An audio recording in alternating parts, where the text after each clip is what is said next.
Not enough. Went out, made a quick phone call. Her Zoom class starts right now. Now it's mine for her master's. Oh, it's nice to hear.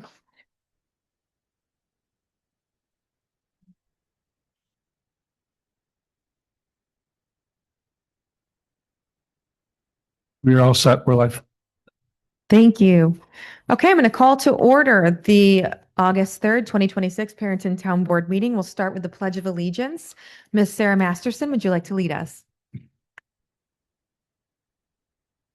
Allegiance to the flag of the United States of America and to the republic for which it stands, one nation, under God, indivisible, with liberty and justice for all.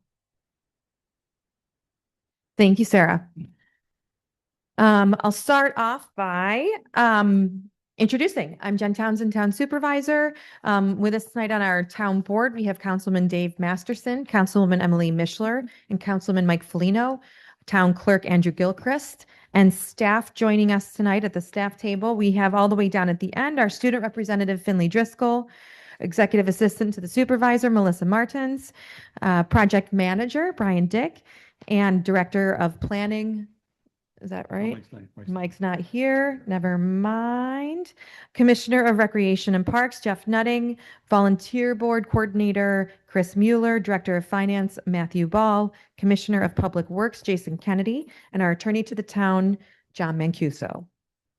Okay, kicking things off. First, we will meeting minutes for the July 20th meeting. You should have all received them. Does anyone have any comments on them? And if not, can I get a motion to approve? So move. Foligno? And second. Second, Mishler. All in favor? Aye. Aye, and that carries. Next up is the audit. Finance Committee should have taken a look at the audit. Any thoughts? All in order and approved for payment. Okay, can I have a motion? So moved. Foligno, second. Mishler, all in favor? Aye. Aye. Aye. Okay. Our first item on the agenda, other than our regular business, is the Brook Hollow drainage easement. Let's see, as we already know, Brook Hollow has been experiencing flooding for many years due to its location within the Irondequoit Creek floodplain. DPW is proposing a drainage improvement project that will redirect some stormwater from the Benedict Road neighborhood into an existing New York State DOT drainage system along 490. While it will not eliminate the flooding entirely, it is expected to reduce the severity of flooding events. The project requires a drainage easement across the side yard of 132 Benedict Road. An appraisal established compensation for the easement at $9,700. Funding for both the easement and construction is already included in the 2026 budget. The action before us tonight is to authorize me to execute a drainage easement agreement with the owner of 132 Benedict Road to allow the DPW to construct the stormwater improvements. Is there any board discussion? And Commissioner Kennedy, did I miss anything? No, you did not. Thank you. Thanks. Yep, go ahead. Commissioner Kennedy, is it common to have a compensation for that amount of money, the $9,700? I know the appraisal was done. Can you maybe inform me a little bit on something like this? Certainly. So easement takings are, I mean, they can range in value. It's often our goal to try to get easements to the town for a nominal fee of like $1. And probably the most typical example would be when we are installing new sidewalk, let's say, on the side of a town or a county road. And so we'll try to obtain the easement, for that nominal amount from adjacent property owners. And oftentimes in those cases, you can sell the property owner, quote unquote, sell them on the concept that, they're getting a betterment. And oftentimes that's the case too when you're running brand new utilities. They might be more inclined to agree, to a nominal amount of money. because there's a community benefit, including to their property. This instance is a little different in that you have a well-established mature neighborhood. It's currently served by storm sewer. That storm sewer just happens to discharge down the hill and into the Brook Hollow cul-de-sac where it makes, those flooding events worse. So in this instance, we determined the best location to cut across the current residential properties in the Benedict Road cul-de-sac was between the property at 132 and the neighbor, was sort of the path of least resistance. But that property does have existing mature trees on it, so they have a value because they'll have to be removed. And the easement will basically encumber that property such that they can't build any permanent structures or permanent improvements. And if they are to put some superficial things up like fences and shrubbery, we have the right to remove it without, replacing it. So as a result of that, the appraisal company basically looked at the value of the easement area and fee, and then they kind of deducted it because as much as there's value to the trees and I guess the inconvenience to the homeowner, they also factored in the fact that you have side setbacks for the underlying zoning and stuff. So there's only so much that property owner could do with that portion of their lawn anyway. So at the end of the day, they've put this value to it, and it's certainly supported by logic and reason. Is it typical? In my experience, no. We don't typically pay these dollar amounts for types of easements. Have we in the past? Yes, we have. And I think about the Red Barn sewer construction project from several years ago where we had to go in between two residential lots to access town land off Craig Road. And there was a fair degree of compensation, not necessarily in the form of monetary compensation, but improvements, landscaping, access, et cetera, et cetera. Thank you for clarifying that. Mr. Kennedy, how is the homeowner, what's the temperature on this with the homeowner? Are they happy that they can be helpful? Is this something that they're really dreading having to be a part of? What's the temperature on this? They've been a great partner. Yep, Okay. very receptive. They just, want due compensation. Yeah. And they've been excellent to work with and, taking the time to do the appraisal to make sure both parties are comfortable. So I would say we've been very pleased Okay. with working with them, and they could have just said The no. challenging They could have situation said no. much Yeah. easier. Yep. Yeah. Okay. Thank you.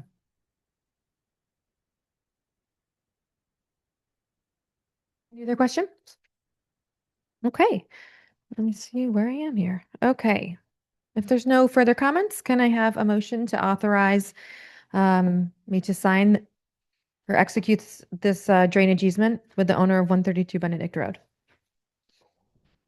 Masterson, second. Second. Mishler, all in favor? Bye. Aye, that carries. Thanks, guys. Okay, next up, employee mileage reimbursement rate.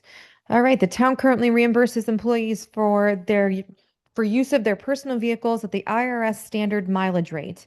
The board approved the 2026 rate of, all right, say 0.725 dollars per mile at the organizational meeting in January. The IRS has since announced a mid-year increase to 76 cents per mile for the final 6 months of 2026 due to the increased gasoline prices.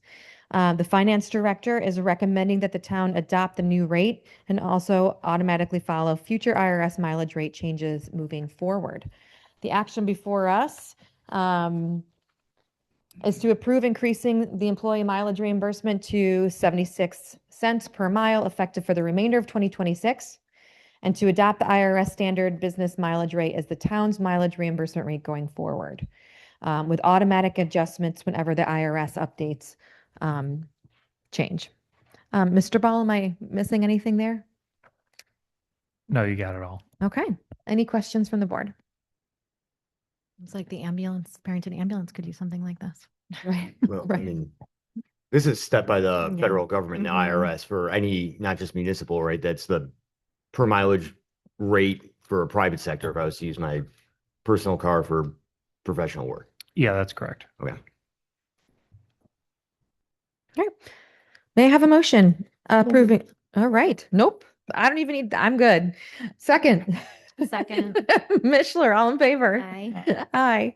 That carries. Okay, next up. Consideration of a negative declaration under the New York State Environmental Quality Review Act, seeker for proposed local law number 5 of 2026, which would amend section 28-1 of the town code regarding the expiration of solid waste facility permits. This proposed local law does not authorize any construction, expansion, modification, or operational changes to any solid waste facility. The amendment simply changes the permit renewal interval from 5 years to 6 and aligns the permit renewal schedule more closely with the host community agreement renewal. The town board has reviewed the full environmental assessment form, including parts 1, 2, and 3. The conservation board reviewed the proposal and found no specific material environmental impacts, and the planning board recommended approval.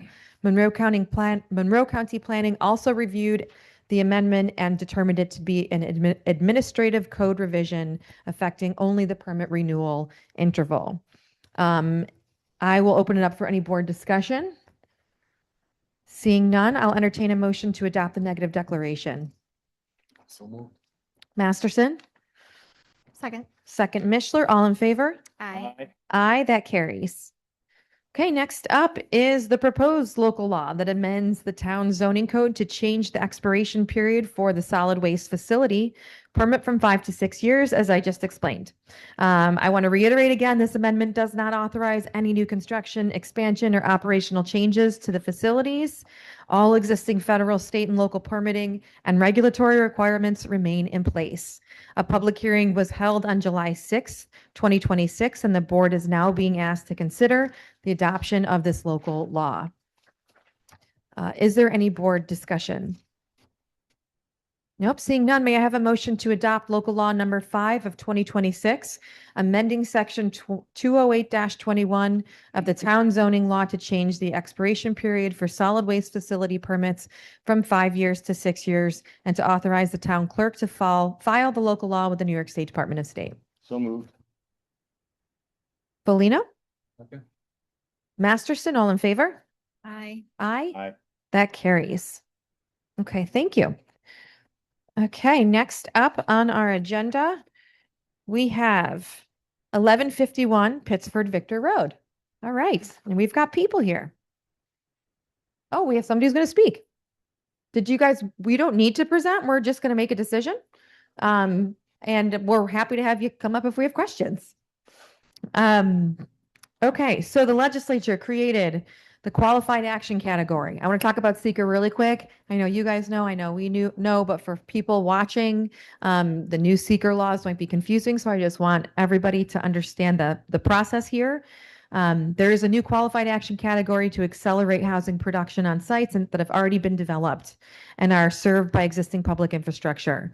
Under the amended statute, a housing project is exempt from seeker when it's located on a previously disturbed site and is connected to existing public water and sewer systems and contains no more than 20% non-residential floor area and a lot of other things. The parcel at 1151 Pittsford Victor Road clearly meets the definition of a previously disturbed site. It was occupied for decades by a commercial office building, and the land has long been cleared, graded, and improved. It is not agricultural land. It is not located in a floodplain, and the disturbance occurred longer than 2 years prior to the current application. The project is entirely residential and will connect to the same public water and sewer systems that serve the former office building. And with only 39 units proposed, it's far below the statutory limit.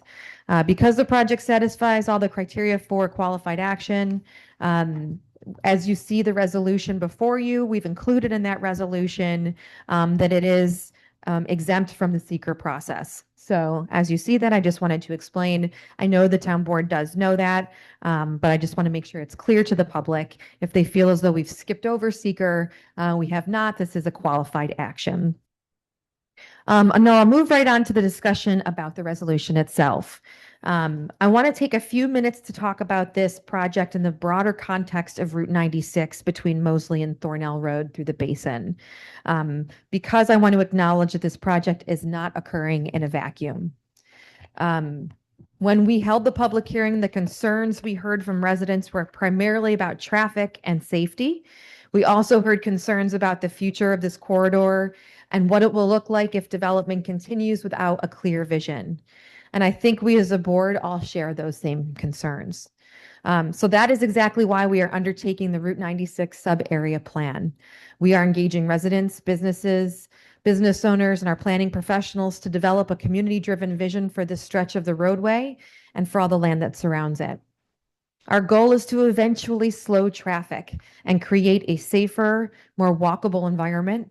But first, we need to demonstrate that the community is united around a shared vision and that the town is taking concrete planning steps to achieve it.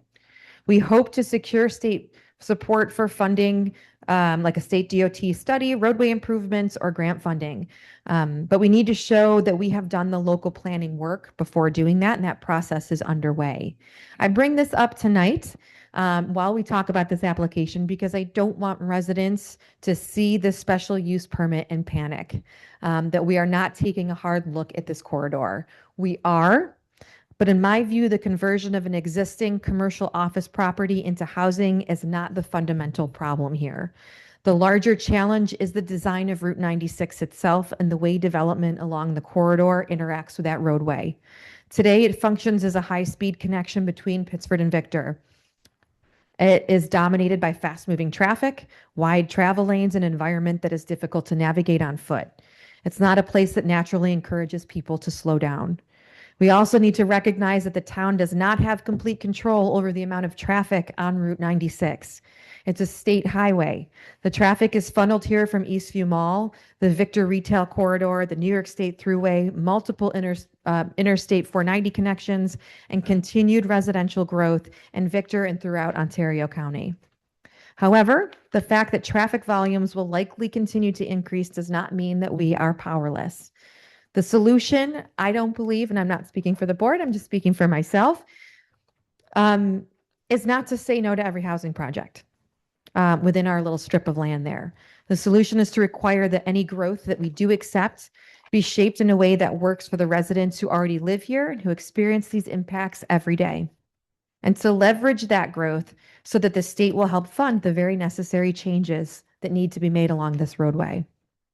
We do know that traffic can be slowed. For example, the Route 31F, that corridor carries the same, if not more traffic than Route 96, and it runs directly through the village of Fairport. I see it firsthand. My kids cross Church Street near Potter Park on their way to school every morning during rush hour. And there is a ton of traffic on this road and large trucks. This works because villages are designed to safely handle density in a charming way. The same is true of Route 31, which barrels through the villages of Pittsford and Victor.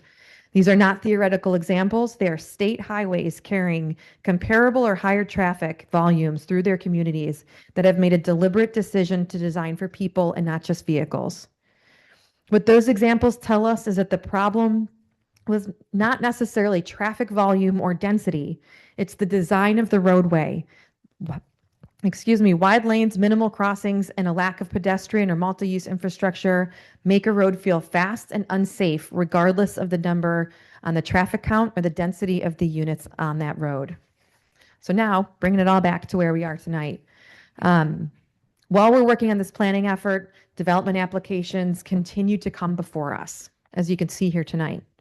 And the reality is we can't simply deny an otherwise valid application for a special use permit because we're still in the process of creating a plan. So even though we are moving forward on a vote tonight for this special use permit, I'm working with our attorney on a temporary moratorium covering all the areas that are currently being studied. I'm not presenting that proposal tonight, but it's something I expect to bring forward at the near board meeting. In this moratorium, I'm not looking to stop this project, just to be clear. It would be for incoming applications after this project. But it's important for people to know that that is where my mind is and that we will be proposing that to the board for the board to discuss and move forward with it if they see it necessary. So when we talk about pausing to plan, that is something we are looking to do and we will be doing if that goes forward, even though this application would move forward today. So turning back to the application before us tonight, the findings in the resolution conclude that the proposal satisfies the standards of issuance for a special use permit. The property is located in the restricted business district where multifamily housing is an allowed use with a special use permit. This is not a rezoning. The project involves the redevelopment of an already developed site, replacing an existing office building with a 39-unit apartment building with an area identified in our 2021 comprehensive plan for mixed-use development. This project maintains required setbacks and existing landscape buffers adjacent to nearby residential properties, utilizes the existing access point, provides parking, pedestrian connections, bicycle accommodations, and includes updated utility and stormwater infrastructure. The analysis submitted as part of the application concluded that the proposed apartment use is expected to generate fewer peak hour vehicle trips than the office use. It is replacing, and it is not anticipated to create any adverse traffic impacts. The resolution also shows that the proposal to be consistent with the comprehensive plan's goals of encouraging housing diversity and infill development. Before asking for a motion, I'd like to open the floor to my fellow board members to speak on the proposed resolution and the project. And let's start with Councilman Masterson, and we'll work our way down. So are we voting on this or what are we doing? We are voting on the resolution. Yep. Yes. So I do approve. First of all, thank you for your application, right? You guys have worked with us and definitely have changed to meet the needs of what the residents and the town are asking. So it has come down quite a bit. I am definitely in favor of your new proposal. So with that said, I do approve this. Supervisor Townsend, I really appreciate you setting the larger picture for this project. I know the whole board, and I'll speak for myself, is confident that moving forward we'll have, I think, a really good vision. I'm excited about the planning that's coming up with the 96 corridor, and but having said that, this particular project, I support the Powder Mill apartment project. It's a 39-unit proposal that includes 29 one-bedroom and 11 two-bedroom units. It helps meet our community's housing needs. The project repurposes land, turning it into housing as demand shifts away from the need for office space. Its location near Powder Mill Park is a big plus, offering easy access to green space for our residents. The plan includes a safe trail system for residents to reach the park, which was a concern at our public hearing.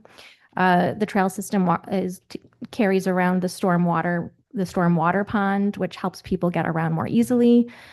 Residents' feedback led to many important changes in this proposal. The lowering of building height was huge, better snow removal, even to the improved exterior aesthetics greatly improved this project.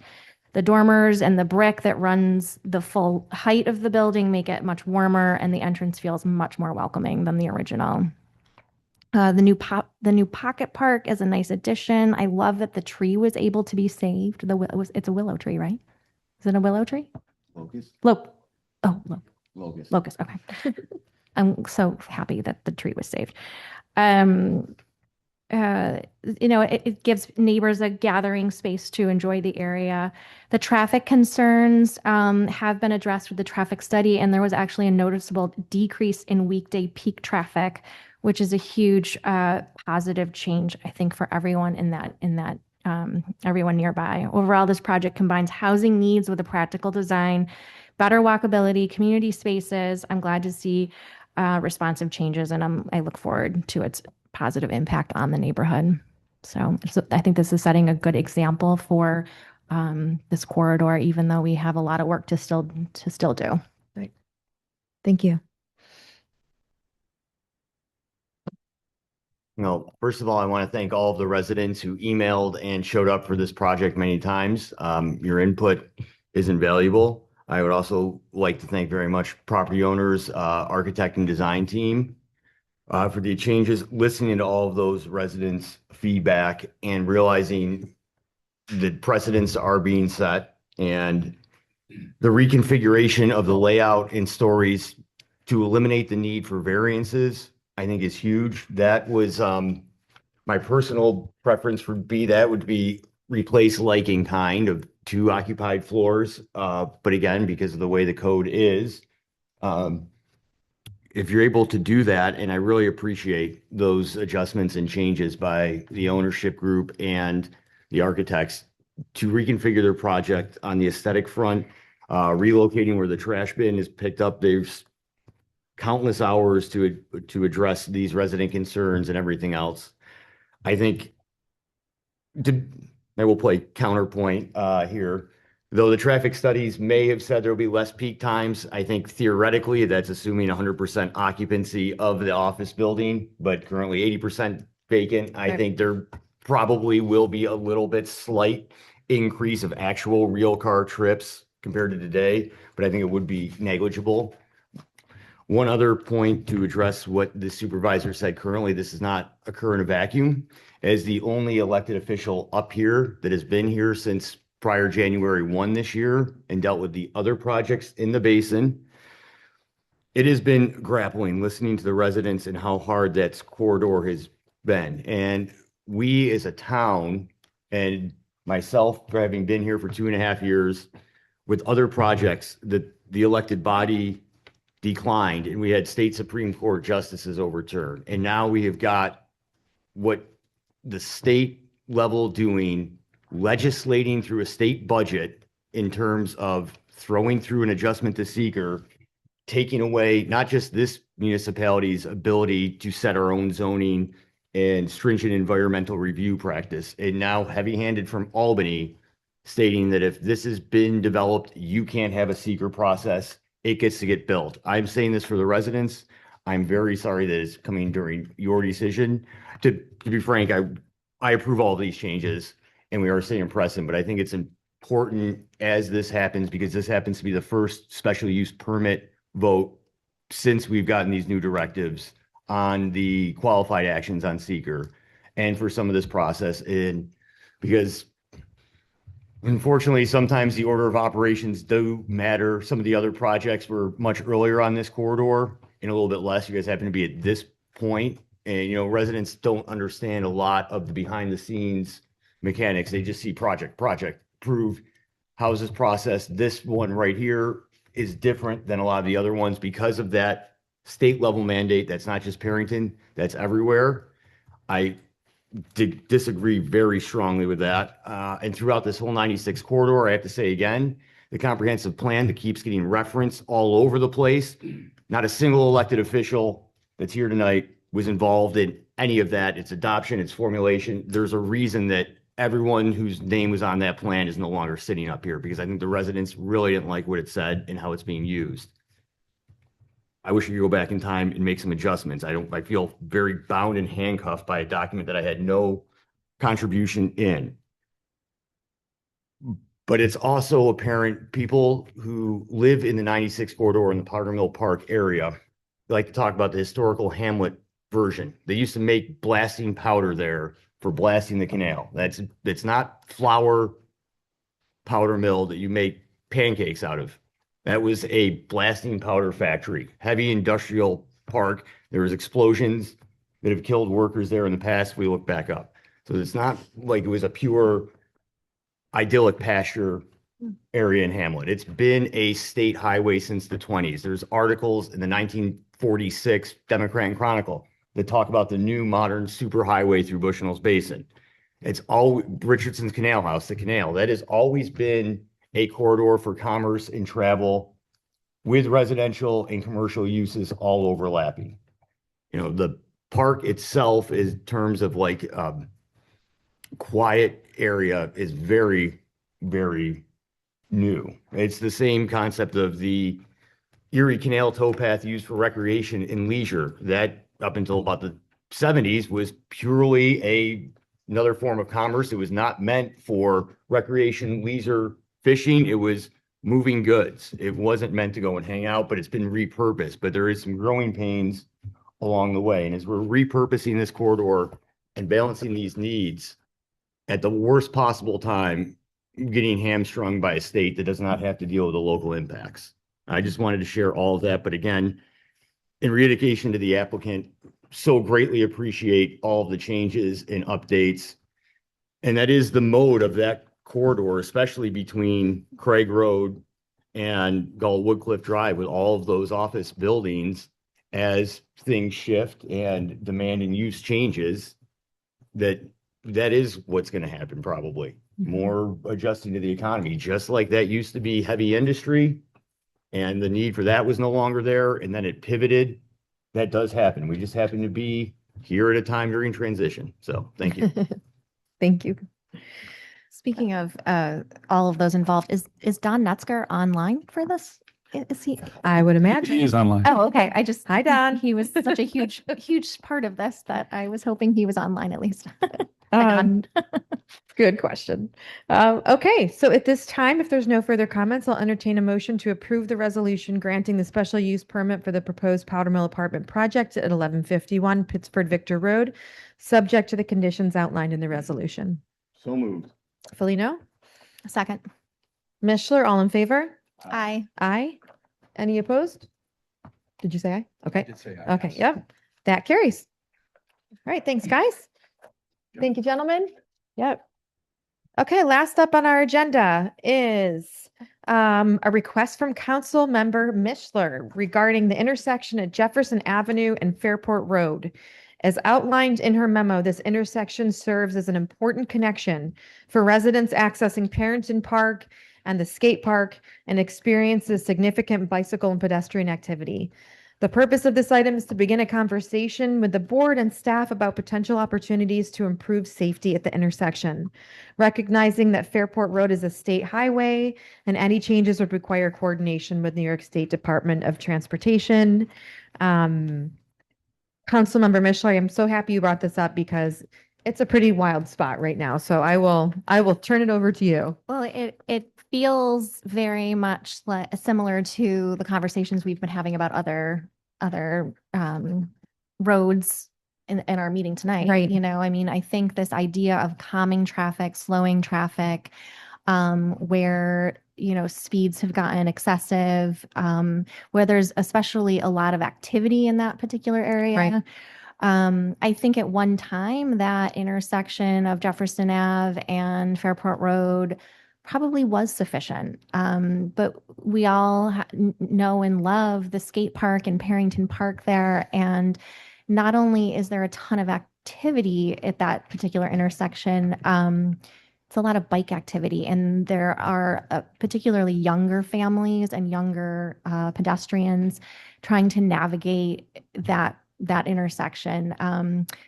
I actually can't take credit for even coming up with this concern. I mean, it has been a concern of my own, but I have heard this over and over, kind of like whispered in my ear from residents, just informally in conversation. So this is really just residents seeing and communicating with their board members about something that they're worried about. I think we probably have all seen, I mean, there's like a game of Frogger going on. The young kids at the skate park they want to hop over to Tom Walls and Right. get a frosted, Right. you know, And root beer Graglios mug. and Dunkin'. Yeah. And so I follow the Strong Towns publications, which is a non-for-profit organization that's aimed really at creating safer communities, walkable communities, helping communities like our own become just better, stronger, strong towns. And some of the things that I've seen are very much like this intersection. There are municipalities all over this country who have the same exact issue that we're facing at that particular intersection. Some intersections are closer to schools, you know, just similar. Right. They're similar demographics. So, you know, there's all different ways to slow traffic, to signal to drivers. Some cost a lot, some don't. And so I guess I don't have answers. Well, this is a good discussion. I thought we could, as a board, discuss if it's a mutual concern. Right. And I think if there's a consensus from the board for me to take a look, to meet with staff to look further into this, I think would be a good outcome. If we all think it's a concern, we can sit down and hash out some options. There was an intersection that Strong Towns did highlight, and this is not a low cost change, but one of the things that another intersection did, they did a raised intersection. The entire intersection was raised. The curbs were really like bump out. There were bump out to the curbs, really just sort of, that term of road dieting and narrowing, and slowing traffic down. Like there's so many different things I think that could be done. I know raising the entire intersection would obviously be quite cost effective. I'm not sure how our plow drivers would love that or not love that. I know there's all these things that we have to consider, but wanted to bring this up. This was and- great. Yeah. Does anybody else have any thoughts on this? I know. No, you first. Like,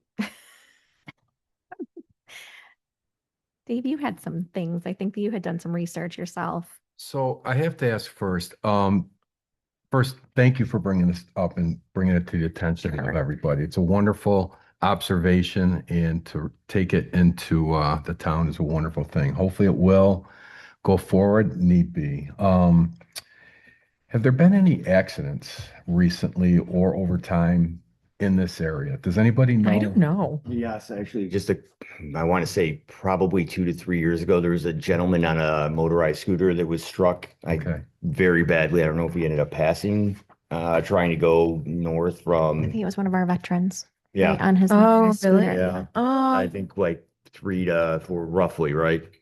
Post-COVID, I believe. a motorized scooter, like riding, not Yes, like and the he kid had scooter. flags and Oh. everything. I think there was some issues. Yeah, he was trying to go, I believe, northbound from. Yes, Yes, that was just a I few years know ago. a couple. I've witnessed accidents at this. I mean, I travel this intersection all the time, and I don't know the data or the numbers on this, but I think it would be worth a look into. And I think you brought up a good point about, school crossings. I think the kids are a little bit more focused when they cross into a school zone, right? Sometimes there's guards there to assist them, but something like this, let's be honest, the kids are very excited. They're not focused on their destination. They just want to get there. They may not be paying attention to the traffic lights or the oncoming traffic, To me, it's safety over speed. So I think this is a wonderful thing to pursue.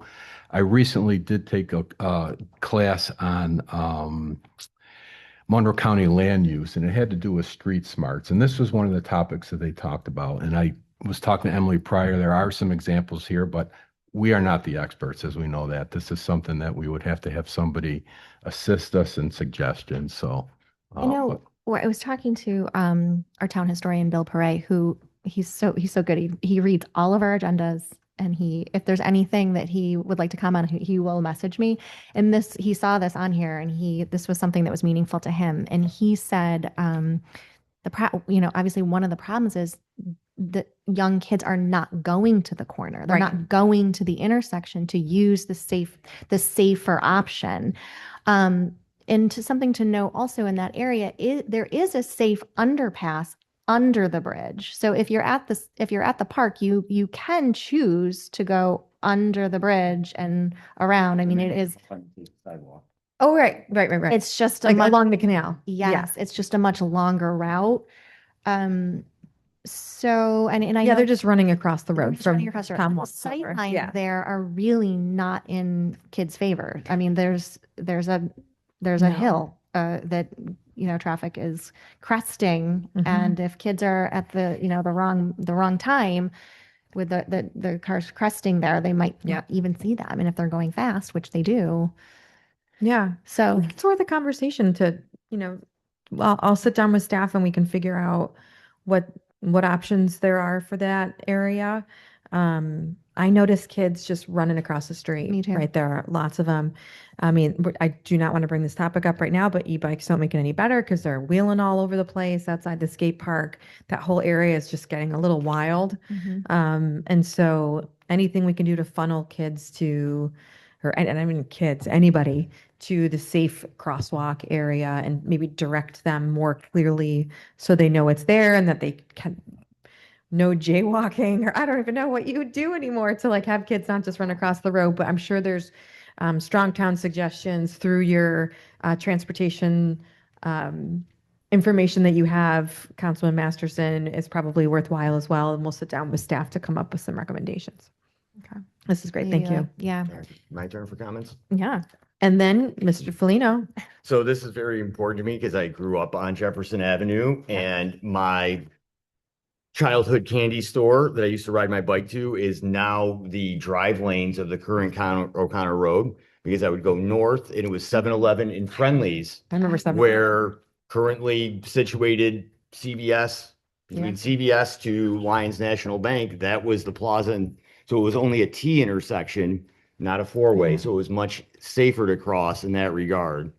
But ironically, the reconfiguration of O'Connor Road to its current four-way intersection is what opened up and allowed the space for the skate park, because we would not have a skate park without that reconfiguration, because that was where O'Connor Road dumped into. Yeah. So, I mean, that alone has made that intersection extremely busier, because now you've got turning lanes all four ways, turning arrows, the timing. So there is never really a break to cross. Even when cross traffic isn't turning, you're still getting turning traffic. So I think one of the things we could do easily, and it would be low cost, would be the installation of the push button flashing beacons at the established crosswalk with the lights. I mean, the state DOT's got a very good appetite for that. We've already done it in the village on the new ones on that same state highway and 250. I mean, I think we've got the poles, the infrastructure, the power that can happen very quickly at low cost. It would carry that theme. Yep. And I think the other Fairport Road. point would be to look probably maybe where at the compass point is. This would be tough because of the state DOT sight lines, but if we were to try and get a secondary crosswalk with push buttons in between, Commissioner Kenny, you're probably rolling your eyes at me. I don't know. I don't think we probably have enough. What the Like a minimum mid- sight line like a would be. Mid-block crosswalk. With beacon indicators. And I think we could go, because you can't count pedestrians crossing illegally with traffic strips like you can car traffic. You'd probably have to do someone like sit in site sample. Does the DOT do that for pedestrian or bicycle work? Do you gather data? I'm sorry, do they do what part? Do they analyze Well, you know what? pedestrian crossings? Yeah, so when we need vehicle trips per day on a set of roads, you can put down the tire counters, like the traffic strips. Yes. Yes, they But do. They will have spotters at random sampling for pedestrian or bicycle traffic that's crossing an intersection, because they won't be picked up by the, car counters. I don't know their current, procedures for Alright. trying to do pedestrian or, alternative transportation counts. But we would certainly we could appeal to them and then inquire as to, their appetite for a potential mid-block crossing. Because I would say that Tom Walls and Riglio's in that shortcut would be, in my opinion, I deem an attractive nuisance, just like a pool to a child or something. So it should be protected equally, because the desire to shortcut like that, and the state should protect them accordingly. Thank you. Thank you. All right, that was great. Thank you very much, Council welcome. Member Mishler and all. Thanks to our residents for reaching out as well. Yeah. Okay, that's the last item on our agenda for tonight. I do not have an update. I'll put it up to the board for any updates. Everyone enjoy the rest of the summer. All right. Anyone else? Great. I will now open it up for public comment. If you are here and you would like to come up for public comment, please raise your hand and I'll call you up. If you are online, please hit the raise your hand button and Mr. Mueller will call you or unmute you when it's your time to speak. And if you are calling in, then just call in and we'll let you know when it's your time. Is there anyone here tonight who would like to speak? Yes, sir, please come up. And if you don't mind, just state your name and address before you speak.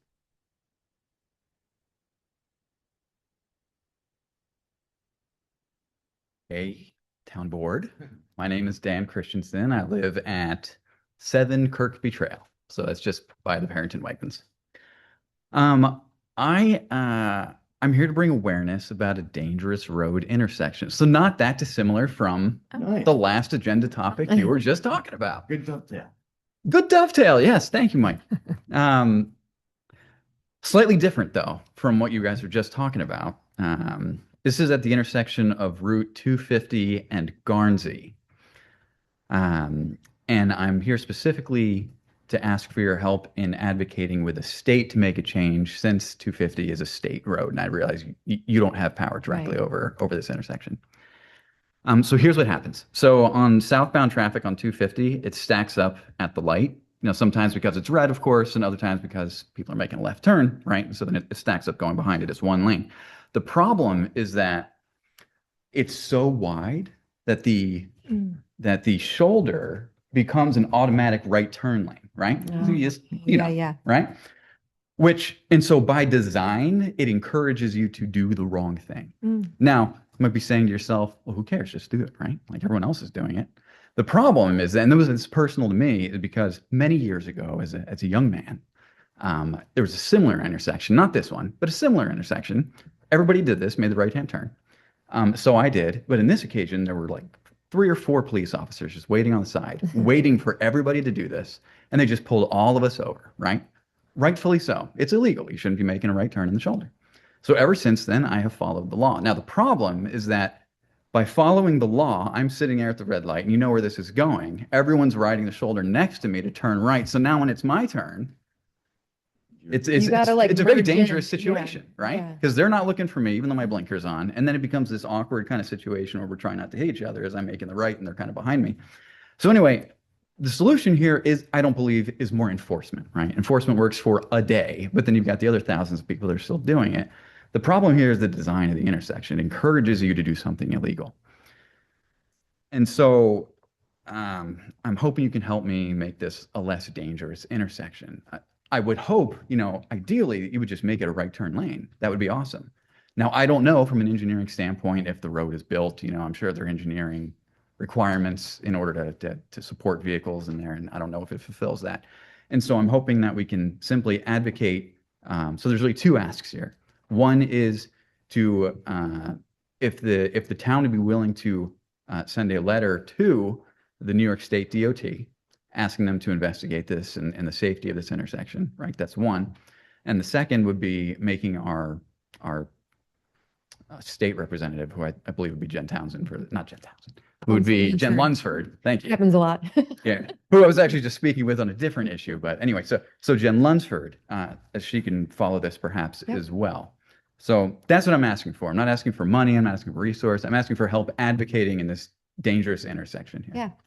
I drove through that intersection twice a day for work. In addition to the annoyance of the right-hand creation turn lane, you bring up a very good point that I was thinking about. What I almost had in my company vehicle is the people who will bypass around the right to continue to go straight illegally in passing, where your people who have the correct left-hand turn or continuing right will go around the right southbound, run the red light, and almost T-bone. That's what I almost witnessed on cross Garnsey traffic with the right of way, because Sure. someone who was turning left didn't get their light and the person behind was annoyed. So that's a very good point in addition to that.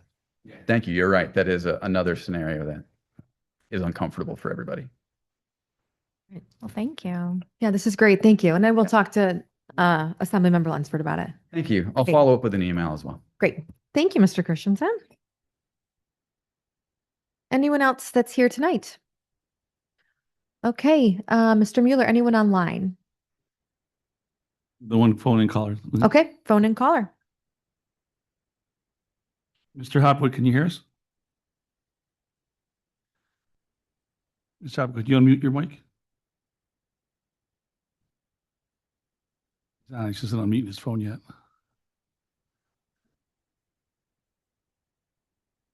Mr. Hopwood, can you press *6 to unlock your mic?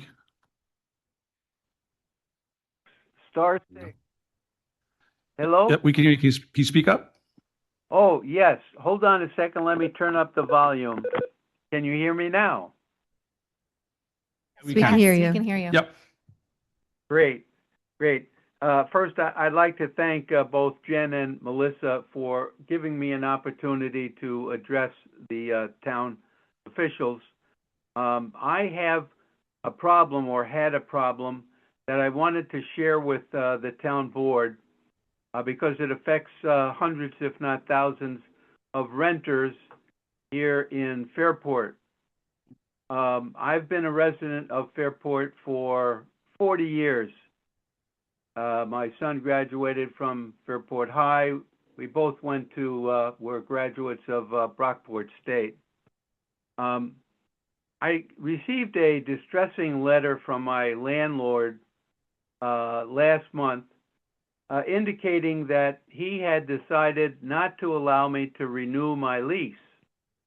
I found this very distressing after having spent 40 years here, and started to reach out to find out what I could do to avoid having to move. I first called our local assemblywoman, Jen Lunsford. She unfortunately didn't offer any help. I reached out to our local senator, Samra. She couldn't offer any help. And I reached out to Law New York and found a sympathetic young attorney. I say young because I'm 80, so everybody's young as far as I'm concerned.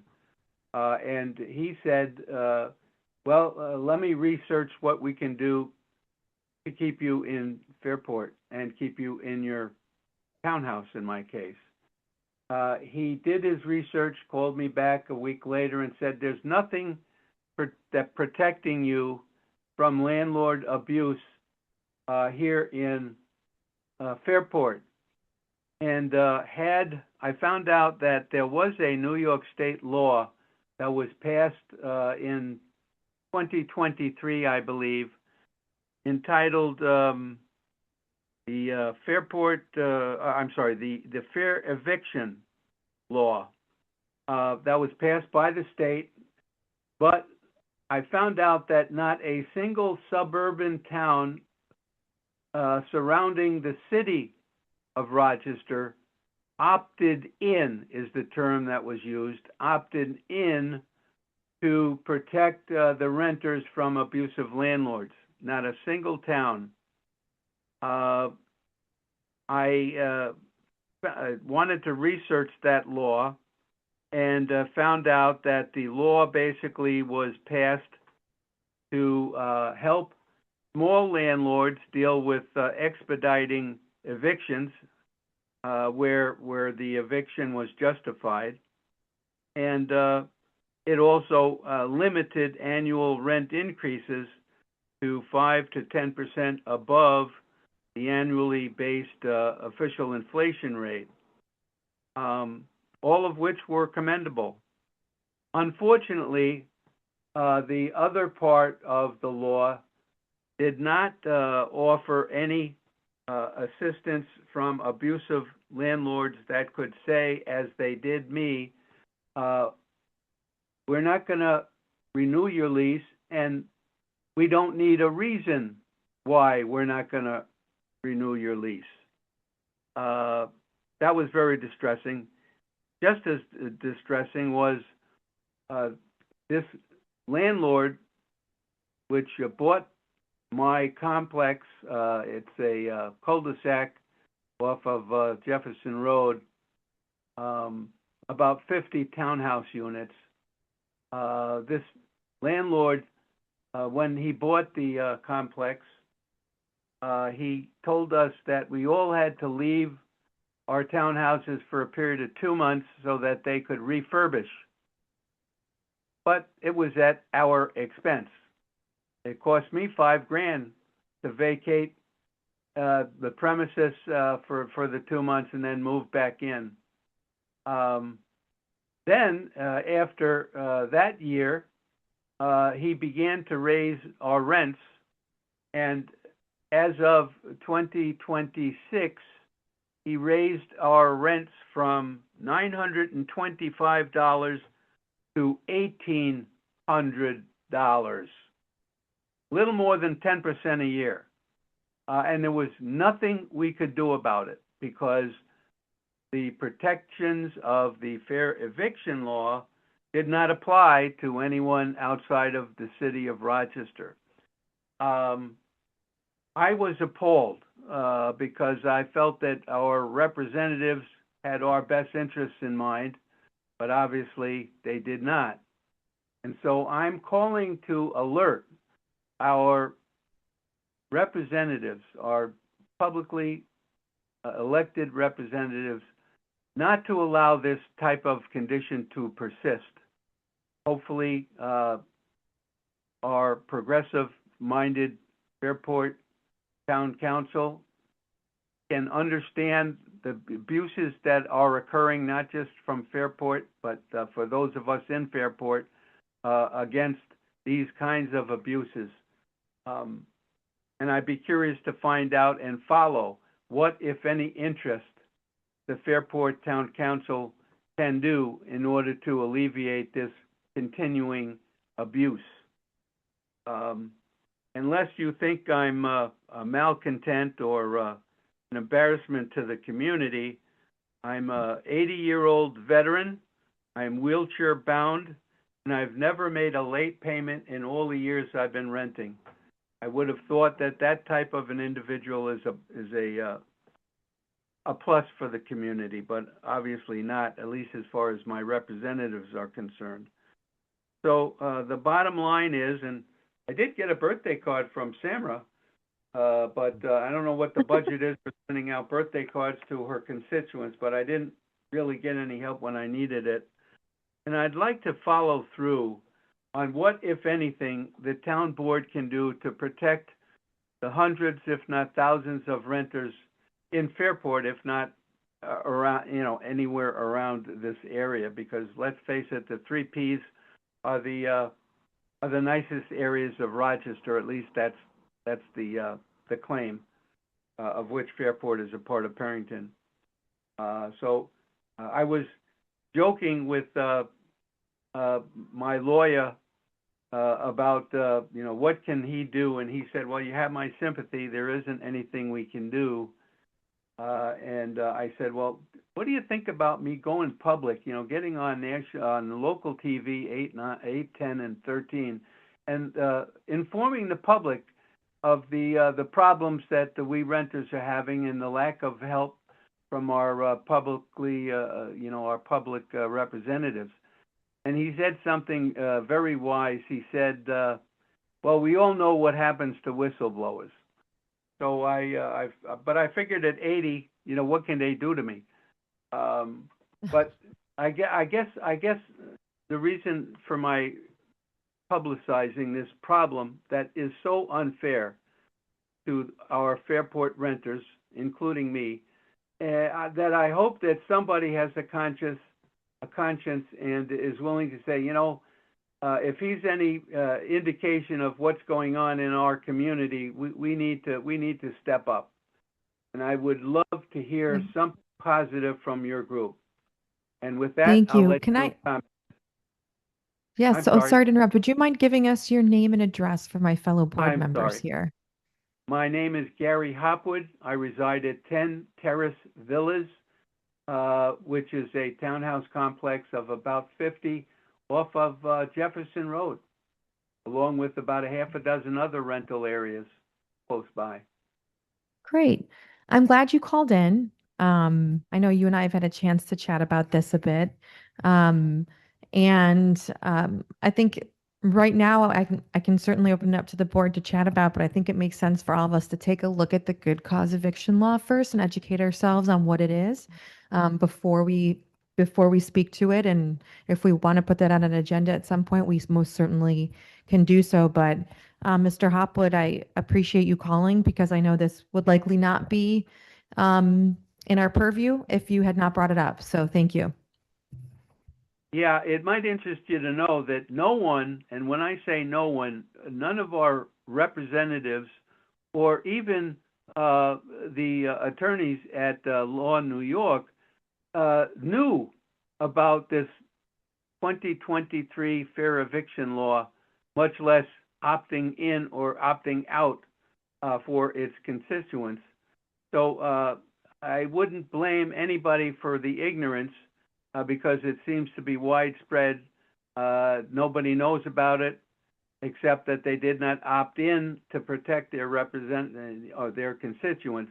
So I'm hoping that after you folks review the law and find out it is currently our only defense against these landlords, that they might want to consider opting in for those of us that are not the multimillionaires to just move on. These landlords apparently have great lobbyists and money talks and baloney walks. So we're at a loss right now, and I'm hoping that if we can publicize the public's plight, that our representatives will step up and protect those of us that want to stay in the community. Thank you, Mr. Hopwood. Thank you so much. Can I just say really quick, is Mr. Hopwood still there? Oh. Oh, okay. So Mr. Hopwood, I am a renter as well. And so I have a deep sympathy for the story that you're sharing. And each year my lease is renewed. I cringe and just hope that it is renewed and hope that the cost doesn't go up too much. And so I really appreciate you sharing your story. I know that this council will do whatever we can to help your situation. Thank you so much for letting us know about this. Hey, thank you. Anyone else for public comment? Nobody's raised their hand, Supervisor. We do not have a matter of urgency for tonight. The last item here is a motion to adjourn. So moved. I'm sorry. I forgot. Yes. Finley was just going to Finley, give us would you like quick to come up, update. our student rep? Sorry about that. And while she's making her way up, I did want to also say thank you to Jeff Myers, our sustainability chair, for being in here tonight. Yes, thank you. And our next sustainability meeting is the 20th at 7 p.m. and the public is welcome to attend that. Oh, great. So I have updates on the bike helmet safety event. It is still going to be taking place Tuesday, August 18th, but we have moved the time to 3:30 until 5 o'clock, just to avoid conflict with another children event that night. And then we have confirmed that we are going to be working with RV&E Bike Shop, Old School Skate Shop, and the Monroe County Sheriff's Traffic and Safety Department will also be there to help us. We're going to set up some tables with information, videos. The Traffic Safety Department will have bike helmets available for those who don't have them, as well as the ability to check to make sure the bike helmets that you do have fit properly. This is great. That is amazing. Do you have a location where this event will occur? The Perinton Skate Park. Okay. And I think our own town, John Overacker, Director of Safety, is also creating some additional information on e-bikes. That's great. So parents who are there can also educate themselves. That's great. What the laws are. So I think this is a really great first step. Finley's doing a great job. Finley, it's really great that you took it upon yourself to do it, and all aspects of it you've organized, which is really wonderful. Great. Thank you.